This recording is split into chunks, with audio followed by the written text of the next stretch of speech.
திருத்துவத்தினுடைய 5வது பகுதியில் நம்ம வந்திருக்கோம்.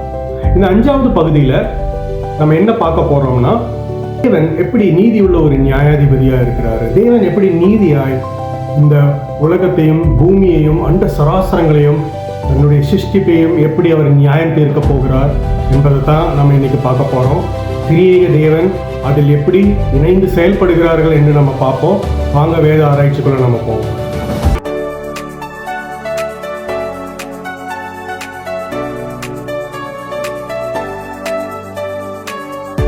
தேவன் அன்பானவராய் இருக்கிறார், மாற்று கருத்தில். அதே நேரத்தில் தேவன் நியாயாதிபதியாய் நீதியுள்ளவராய் இருக்கிறார் என்று நம்ம பார்க்கிறோம். உதாரணத்திற்கு நீங்க பார்த்தீங்கன்னா சங்கீதம் 50:6 நம்ம படிச்சோம்னா தெரியும், தேவன் ஒரு நியாயாதிபதி என்று சொல்லப்பட்டிருக்கு. God is the judge.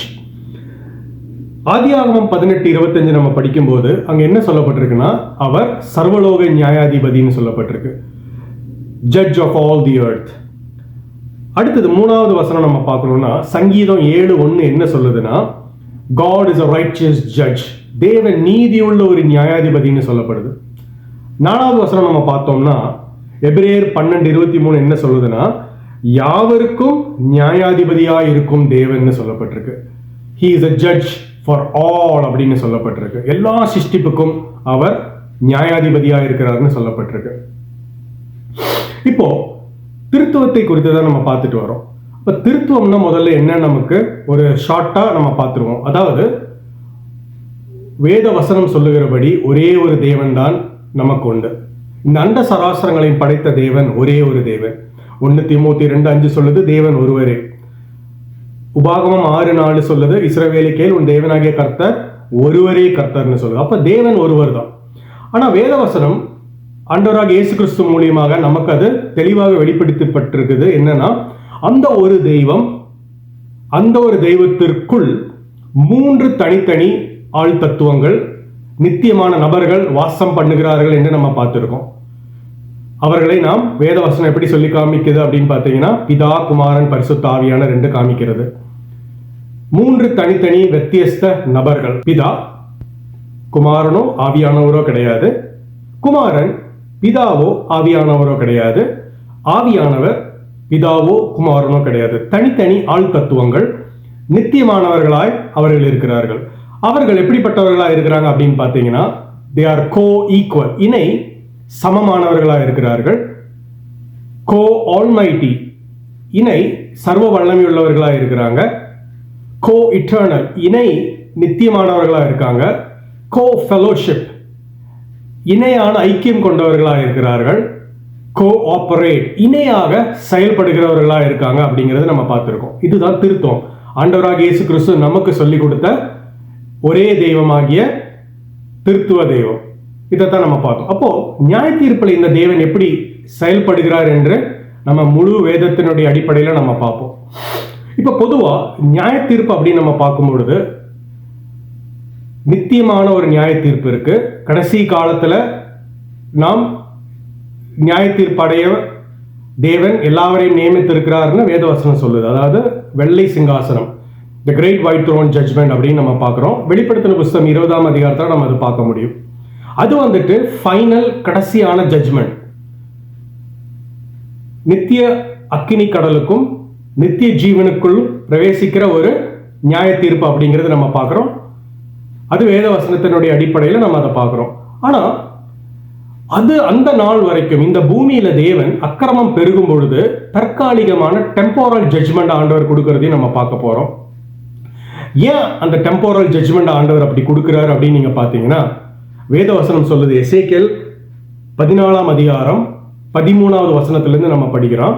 ஆனா 13:21 மாத்திரம் நம்ம படிப்போம். 13ஆம் வசனம் என்ன சொல்லுதுன்னா, மனுப்புத்திரனே, ஒரு தேசம் எனக்கு விரோதமாய் துரோகம் பண்ணிக்கொண்டே இருந்து பாவம் செய்தால் நான் அதற்கு விரோதமாக என் கையை நீட்டி அப்படின்னு சொல்லிட்டு 21வது வசனத்துல வரும்பொழுது தேவன் 4 விதமான நியாய தீர்ப்பு அனுப்புகிறார்னு ஆண்டவர் சொல்றார். என்ன அப்படின்னு பார்த்தீங்கன்னா, முதலாவது பட்டயம், அதாவது போர், ஸ்வாட்.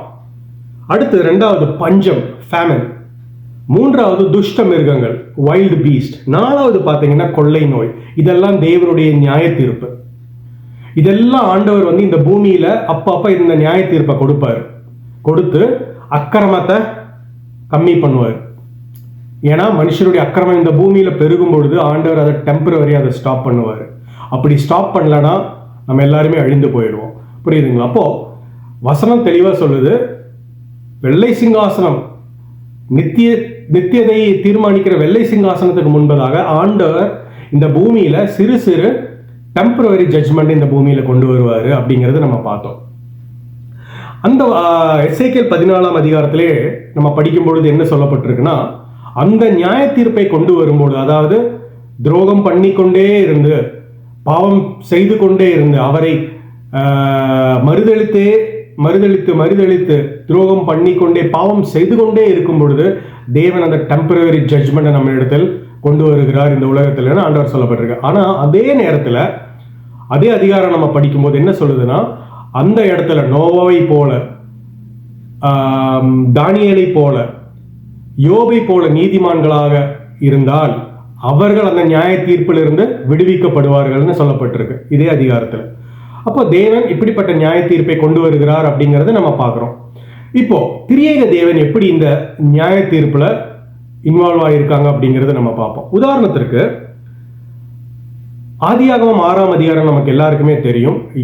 நோவாவனுடைய பேழை, நோவா நீதிமானாய் விசுவாசத்தை நிமித்தம் நீதிமானாய் இருந்த பொழுது அவன் எப்படி ரட்சிக்கப்பட்டான் அப்படிங்கிறது பார்க்கிறோம். அப்ப தேவன் அவனிடத்தில் பேழையை உண்டு பண்ண சொன்னாருங்கிறதை நம்ம பார்க்கிறோம். அப்போ ஏன் தேவன் அந்த இடத்துல ஒரு நியாய தீர்ப்பை கொண்டு வரார் அப்படின்னு நம்ம பார்ப்பதற்கு முன்பதாக எப்படி திரியேக தேவன் இணைந்து செயல்படுறாங்க அப்படிங்கிறது நம்ம பார்க்க போறோம். இப்ப முதலாவது நம்ம பார்க்க போறது என்னன்னா, எப்படி பிதாவாகிய தேவனும் ஆவியானவரும் நியாய தீர்ப்பில் ஒன்றிணைந்து செயல்படுகிறார்கள் என்று நம்ம பார்க்க போறோம். முதலாவது நம்ம பார்க்கும் பொழுது ஆதியாகமம் 6ஆம் அதிகாரத்துல நம்ம என்ன பார்க்கிறோம் அப்படின்னு பார்த்தீங்கன்னா, 3வது வசனம், என் ஆவி என்றென்றைக்கும் மனுஷனோடு போராடுவதில்லை, அவன் மாம்சம் தானே அப்படின்னு சொல்லப்பட்டிருக்கு.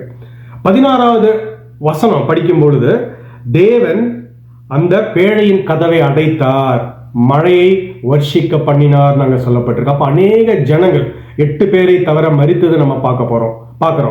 அப்போ அந்த இடத்துல நம்ம என்ன தெரிஞ்சு கொள்ள முடியும் அப்படின்னு பார்த்தீங்கன்னா, பரிசுத்த ஆவியானவரை துக்கப்படுத்தி பரிசுத்த ஆவியானவர் இனிமேல் மனுஷனோடு போராட போவதில்லை, அவ்வளவுதான், அவனுடைய அந்த நேரம் வந்துருச்சு. ஏன்னா பாவம் செய்து கொண்டே இருந்து துரோகம் செய்து கொண்டே இருக்கும் பொழுது ஆண்டவர் ஒரு இடத்துல அந்த இடத்துல நியாய தீர்ப்பை கொடுத்து நீதியை நிலைநாட்ட வல்லவராக இருக்கிறார் என்று நம்ம பார்க்கிறோம். அதுதான் தேவனுடைய நீதி, அதுதான் அவருடைய நேச்சர். அப்போ எப்படி பரிசுத்த ஆவியானவரும் பிதாவாகிய தேவனும் ஒன்றிணைந்து அந்த நியாய தீர்ப்பை கொண்டு வந்தாங்க அப்படிங்கிறது நம்ம பார்த்தோம். அதே போல புதிய ஏற்பாடுலையும் நம்ம பார்க்கும்பொழுது தெரியும். அப்போஸ்தலர் நடவடிக்கைகள் 5ஆம் அதிகாரம் 1 to 5 நம்ம படிச்சோம்னா தெரியும். அனனியா சப்பீரால் 2 பேரையும் நம்ம குறித்து பார்க்குறோம். அப்போ அவங்க பொய் சொல்லி சில திருட்டுத்தனத்தை அவங்க பண்ணும் பொழுது, சிலதை மறைத்து வைக்கும் பொழுது பேதுரு என்ன சொல்றாருன்னு பாருங்க. அனனியா சப்பீரால் பரிசுத்த ஆவியினிடத்தில் பொய் சொல்ல உங்களால் எப்படி முடிந்தது, பிசாசு எப்படி உங்களுடைய இருதயத்தை தூண்டினான்னு அங்க சொல்லப்பட்டிருக்குது. பரிசுத்த ஆவியினிடத்தில் நீ பொய் சொல்லியிருக்க அப்படின்னு சொல்லப்பட்டிருக்கு. அதே 4ஆம் 5வது வசனத்துல வரும்பொழுது தேவனிடத்தில் நீ எப்படி பொய் சொன்ன, சாத்தான் எப்படி உன்னுடைய இருதயத்தை மாத்தினா அப்படின்னு சொல்லி அவங்க சொல்லுகிறத நம்ம பார்க்க முடியும். அப்போ அந்த இடத்துல உடனே அனனியாவும் சப்பீராலும் கீழே விழுந்து மரிக்கிறத நம்ம பார்க்கிறோம். ஒரு நியாய தீர்ப்பு வர்றதை நம்ம பார்க்கிறோம். அப்போ பிதாவாகிய தேவனும் பரிசுத்த ஆவியானவரும் இணைந்து எப்படி நியாய தீர்ப்பில் ஒன்றாய் செயல்பட்டாங்க அப்படிங்கறத நம்ம பார்த்தோம். இது டெம்போரல் ஜட்ஜ்மெண்ட் தான். அதுக்கப்புறம் நம்ம பார்க்கும் பொழுது எப்படி பிதாவாகிய தேவனும் குமாரனாகிய தேவனும், அதாவது வார்த்தையானவர், தேவனுடைய வார்த்தையை கொண்டு வருகிற அல்லது தேவனுடைய வார்த்தையானவர் எப்படி இந்த பூமியில ஒரு டெம்போரல் ஜட்ஜ்மெண்ட்டை கொண்டு வந்தாங்க அப்படிங்கறத நம்ம பார்ப்போம். உதாரணத்துக்கு நம்ம பார்க்கும்பொழுது ஆதியாகமம் 18ஆம் அதிகாரத்தில் நம்ம படிக்கும்பொழுது தெரியும். 1ஆம் அதிகாரத்துல பின்பு கர்த்தர் மம்ரேயின் சமபூமியில் அவனுக்கு தரிசனமானார்னு சொல்லப்பட்டிருக்கும். அப்ப ஆபிரகாமுக்கு ஆண்டவர் மம்ரேயின் சமபூமியில தரிசனமாகிறத நம்ம பார்க்க முடியும். அங்க யார் வருகிறார் அப்படின்னு நம்ம பார்த்தோம்னா ஆண்டவராகிய இயேசு கிறிஸ்து அங்க வருகிறத நம்ம பார்க்கிறோம். அது மாத்திரம் இல்ல, கூட 2 தூதர்கள் வருகிறதையும் நம்ம பார்க்கிறோம். அப்போ அந்த இடத்துல தேவன் என்ன பண்றாரு அப்படின்னு நீங்க பாத்தீங்கன்னா 8வது வசனத்துக்குள்ள வரும்பொழுது ஆபிரகாமின் இடத்துல பாலும் வெண்ணையும் சமைத்த கன்றையும் வாங்கி புசித்துட்டு அந்த தேவன் போகிறத நம்ம பார்க்கிறோம். எதுக்கு? 19ஆம் அதிகாரத்துல சோதோம் குமோராவை நியாயம் தீர்க்க அந்த வார்த்தையானவர் போகிறார் அப்படின்னு நம்ம பார்க்கிறோம். நியாயம் தீர்ப்பதற்கு முன்பதாக ஆபிரகாமின் இடத்தில் ஒரு உடன்படிக்கையை செய்து உனக்கு ஒரு பிள்ளை பிறக்குமே என்கிற ஒரு வாக்குத்தத்தத்தை கொடுத்து தேவனுடைய வார்த்தையாக அந்த வார்த்தையை அறிவித்து அவர் போகிறத நம்ம பார்க்கிறோம். நியாய தீர்ப்பு கொடுக்க போகிறதா பார்க்கிறோம். போகிற வழியில தான் ஆபிரகாம் அவர்களை தடுத்து, ஆண்டவரே 50 நீதிமான் இருந்தா இந்த பட்டணத்தை நியாயம் தீர்ப்பீங்களான்னு கேட்கும்போது இல்லைன்னு சொல்லுவார். இப்படியே பேசி பேசி 10 கிட்ட வந்து நிற்பாரு. அதுக்கப்புறம் அவர் போயிடுவாரு. 19ஆம் அதிகாரத்துல நியாய தீர்ப்பு, அதாவது 10 நீதிமான் கூட அந்த இடத்துல இல்லாததுனால நியாய தீர்ப்பு கொடுக்கறத நம்ம பார்க்க முடியும். அதுல முக்கியமான வசனம் என்னன்னு பார்த்தீங்கன்னா 19ஆம் அதிகாரம் 24வது வசனத்துல, அப்பொழுது கர்த்தர் சோதோமின் மேலும் கொமோரோவின் மேலும் கர்த்தராலே வானத்திலிருந்து கந்தகத்தையும் அக்கினியையும் வர்ஷிக்க பண்ணி நாங்க சொல்லப்பட்டிருக்கு. அப்போ வார்த்தையை சொல்லிவிட்டு அந்த வார்த்தையானவராகிய அந்த தேவன் கர்த்தர் சோதோமில போய் நியாய தீர்ப்பு கொடுக்கிறாரு. ஆனா கொடுக்கும் பொழுது அங்க வசனம் என்ன சொல்லுதுன்னா, கர்த்தர் சோதோமின் மேலும் கொமோரோவின் மேலும் கர்த்தராலே வானத்திலிருந்து கந்தகத்தையும் அக்கினியும் வர்ஷிக்க பண்ணினார்னு சொல்லப்பட்டிருக்கு. அப்போ அங்க 2 நபரை நம்ம பார்க்க முடியும். ஜட்ஜ்மெண்ட் கொடுக்க போயிருந்த ஒரு நபர் எப்படி அந்த ஜட்ஜ்மெண்ட்டை கொடுக்கிறாரு அப்படின்னு பார்த்தீங்கன்னா, வானத்தில் இருக்கிற கர்த்தர் இடத்துல இருந்து அக்கினியும் கந்தகத்தையும் வாங்கி இங்க கொடுக்கறத நம்ம பார்க்கிறோம். அப்போ இதுல இருந்தே நமக்கு தெரியுது எப்படி திரியேக தேவன் கிரியை செய்கிறாங்கன்னு. பிதா, வார்த்தையானவராகிய குமாரன், பரிசுத்த ஆவியானவர் எப்படி கிரியை செய்கிறாங்க அப்படின்னு நம்ம பார்க்கிறோம். அப்போ வார்த்தையானவர் வந்துட்டு பழைய ஏற்பாட்டை நம்ம பார்த்தோம்னா வேத பண்டிதர்கள் சொல்றாங்க கிறிஸ்டோபெனி அப்படிங்கிறாங்க. அப்படின்னு என்னன்னா, கிறிஸ்து அதாவது வார்த்தையானவர் மாம்சமாக இந்த பூமியில் வருவதற்கு முன்பதாக பழைய ஏற்பாடுல அப்பப்ப வந்துட்டும் போயிட்டு இருந்தார். அதாவது வெளிப்பட்டார், அதுக்கப்புறம் அவர் மறைந்து போயிடுவார். ஒரு செய்தியை சொல்ல வருவார், அதுக்கப்புறம் போயிடுவார். அவர் வார்த்தையானவராக இந்த பூமியில் உலாவி கொண்டு இருந்தார். தேவனுடைய தூதனாக அவர் வந்திருக்காரு. யாக்கோபின் இடத்துல மல்யுத்தம் பண்ணுகிறவராய் அவர் வந்திருக்கிறாரு. ஷாத்ராக் மேஷாக் ஆபேத்நேகோவின் இடத்தில் அக்கினியில நடக்கிறவராய் அவர் வந்திருக்கிறாரு. வந்துட்டும் போயிட்டு இருந்தார். ஆனா அந்த வார்த்தையானவர் பிற்பாடு 2000 வருஷத்துக்கு முன்பதாக வார்த்தையானவர் மாம்சத்தில் வெளிப்பட்டு முழுவதுமான ஒரு மனுஷனாய் இந்த பூமியில் வெளிப்பட்டதை நம்ம பார்க்கிறோம். அப்போ பழைய ஏற்பாடுலையும் சரி புதிய ஏற்பாடுலையும் நம்ம பார்க்கும்பொழுது பிதா, குமாரன், பரிசுத்த ஆவியானவர் எப்படி நியாய தீர்ப்பில் டெம்பரரி நியாய தீர்ப்பில் கிரியை செய்தார்கள் என்று நம்ம பார்த்தோம். இப்போ நம்ம என்ன பார்க்க போறோம் அப்படின்னு பார்த்தீங்கன்னா, the final judgment, அதாவது வெள்ளை சிங்காசன நியாய தீர்ப்புல எப்படி அவங்க செயல்பட போறாங்க அப்படிங்கறத இப்ப நம்ம பார்க்க போறோம். இப்போ உதாரணத்துக்கு நம்ம சொல்லும் பொழுது எபிரேயர் 9:27 என்ன சொல்லுதுன்னா, ஒரு தரம் மரிப்பதும் பின்பு நியாய தீர்ப்படைவதும் மனுஷனுக்கு நியமிக்கப்பட்டிருக்கிறபடியேன்னு சொல்லப்பட்டிருக்கு. அப்போ எல்லா மனுஷனும் மரித்து தேவனுக்கு முன்பதாய் நிற்க வேண்டும் என்பது தேவன் நமக்கு நியமிக்கப்பட்டிருக்கிற ஒரு கட்டளை, ஒரு நீதி. அப்போ தேவன் நீதியாய் வெள்ளை சிங்காசனத்தில் உட்கார்ந்து நியாயம் விசாரிக்கிறத கண்டிப்பா அது நடக்க போகிறது. இப்போ வசனம் சொல்லுது தேவன் திருத்துவமா இருக்கிறார் அப்படின்னு, திரியேக தேவனா இருக்கிறார்னு. அப்ப இந்த திரியேக தேவன் எப்படி நியாயம் விசாரிக்க போகிறார் என்றுதான் நம்ம இப்ப பார்க்க போறோம். புதிய ஏற்பாடு நம்ம பார்க்கும்போது ஆண்டவராக இயேசு கிறிஸ்து நமக்கு அதை தெளிவா விளக்கி அதை சொல்லி இருக்கிறார். எப்படி நம்ம பார்த்தீங்கன்னா, யோவான் 5:22 என்ன சொல்லுதுன்னா, பிதாவானவர் தாமே ஒருவருக்கும் நியாய தீர்ப்பு செய்யாமல் நியாய தீர்ப்பு செய்யும் அதிகாரம் முழுவதையும் குமாரனுக்கு ஒப்பு கொடுத்தார். அப்ப பிதாவானவர் நியாய தீர்ப்பை குமாரனுக்கு ஒப்பு கொடுத்திருக்கிறார். அப்ப குமாரன் நீதியாய் நியாயம் தீர்க்க போகிறார். பரிசுத்த ஆவியானவர் என்ன பண்ணுவாரு?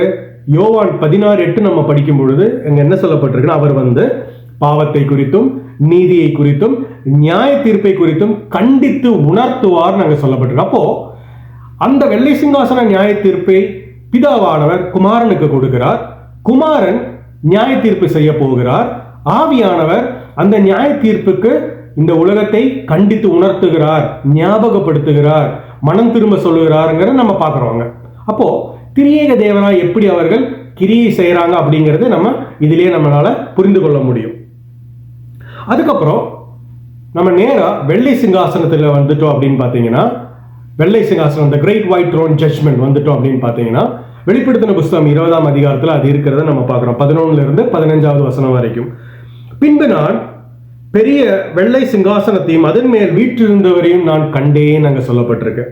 12வது வசனம் என்ன சொல்லுதுன்னா, மரித்தோராகிய சிறியோரையும் பெரியோரையும் தேவனுக்கு முன்பதாய் நிற்க கண்டேன் அங்க சொல்லப்பட்டிருக்கு. அப்போ நமக்கு அங்க தெளிவா தெரியுது, தேவன் வெள்ளை சிங்காசனத்தில் வீற்றிருந்து நீதியாய் நியாயம் விசாரிக்கிறார் அப்படின்னு. அப்போ வேதவசனம் கான்ட்ரடிக்ட் பண்ணுதா அப்படின்னு பார்த்தீங்கன்னா கண்டிப்பா இல்லை. ஏன்னா பிதாவானவர் குமாரனுக்கு அந்த நியாய தீர்ப்பு செய்யும் அதிகாரத்தை கொடுத்திருக்கிறார். ஆவியானவர் உலகத்திற்கு குமாரன் நீதியாய் நியாயம் விசாரிப்பார் என்று நியாய தீர்ப்பை குறித்து கண்டித்து உணர்த்துகிறவராக இருக்கிறத நம்ம பார்க்கிறோம். அப்போ வெள்ளை சிங்காசனத்தில் 20ஆம் அதிகாரம் வெளிப்படுத்தின புஸ்தகத்துல நம்ம பார்க்கிறது யார் அப்படின்னு பார்த்தீங்கன்னா, குமாரனாகிய தேவன் வீட்டிலிருந்து நியாயம் விசாரிக்கிறதை நம்ம பார்க்க முடியும். ஆனா அந்த இடத்துல குமாரனாகிய தேவன் அங்க கொடுக்கல. அங்க என்ன சொல்லப்பட்டிருக்குன்னா, மரித்தோராகிய சிறியோரையும் பெரியோரையும் தேவனுக்கு முன்பதாய் நிற்க கண்டேன் அப்படின்னு என்ன அர்த்தம்? அந்த ஒரே தேவன் பிதா குமாரன் பரிசுத்த ஆவியானவராக இருக்கிறார், செயல்படுகிறார். அப்ப அங்க தேவன் நீதியாய் நியாயம் தீர்க்கிறார்னா என்ன அர்த்தம்? குமாரன் அந்த இடத்துல உட்கார்ந்து நீதியாய் நியாயம் விசாரிக்கும் பொழுது அவருக்குள் யார் இருக்காங்க? பிதாவாகிய தேவனும் ஆவியானவராகிய தேவனும் அவர்களுக்குள் இருக்கிறார். அப்ப குமாரன் நியாயம் தீர்க்கிறார்னு என்ன அர்த்தம்? குமாரன் நியாயம் தீர்த்தாலும் பிதாவாகிய தேவனும் ஆவியானவராகிய தேவனும் அங்கு உட்கார்ந்து நியாயம் தீர்க்கிறார்கள். அதனாலதான் பைபிள் சொல்லுது, மரித்தோராகிய சிறியோரையும் பெரியோரையும் தேவனுக்கு முன்பதாய் நிற்க கண்டேன் என்று சொல்லப்பட்டிருக்கிறது. அப்போ திரியேக தேவன் எப்படி இந்த நியாய தீர்ப்பில் செயல்படுகிறார்கள் என்று நாம் அதை பார்த்திருக்கிறோம். அப்போ அந்த வெள்ளை சிங்காசனத்தில் வீற்றிருந்தது யாரு? பிதா குமாரன் பரிசுத்த ஆவியானவராகிய ஒன்றான மெய் தேவனாகிய தேவன் அங்கு வீற்றிருந்து எல்லாவரையும் நியாயம் விசாரிக்கிறார். நித்திய ஜீவனுக்கும் நித்திய ஆக்கனை தீர்ப்புக்கும் செல்லத்தக்கதான வெள்ளை சிங்காசனத்தில் வீற்றிருந்து ஜீவ புஸ்தகத்தில் பேர் இல்லாத அந்த நபர்கள் அக்கினியும் கண்டகமும் எழுகிற அக்கினி கடலிலே தள்ளப்படுகிறார்கள் என்று சொல்லப்பட்டிருக்குது. இதுதான் திருத்துவத்தில் திரியேக தேவன் நியாய தீர்ப்பில் செயல்படுகிற விதம். ஆமேன்.